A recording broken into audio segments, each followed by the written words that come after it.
Rezekvisano, sve šta da. Čekaj, što još prišli, da više rekli. Da vidimo ko ide na čelo. U stranu startuje, želi do čela Kadina.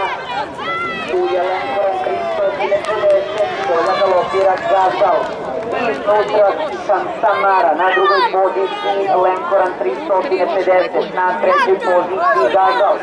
Iznutra Kadina, na petoj poziciji galopira Sultan, trku vodi Siham Samara, na drugoj poziciji galopira Lenkoran 350, na trećoj poziciji Dras prednosti u odnosu na Gazala ima Kadina, na začelju je Sultan, trku vodi Siham Samara. Siham Samara ima dve dužine prednosti u odnosu na Lenkorana 350, do kojeg stiže Kadina, ona mu je na sedlu, potom dužina i po, pa Gazal na začelju je Sultan, možda najmlađi među ovim konima, 3 godine mu je na čelu ove trke Siham Samara.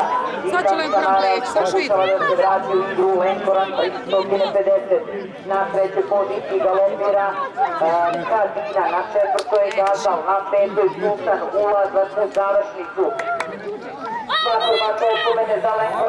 Hajde Lenkoran sada, hajde. Nema šanse.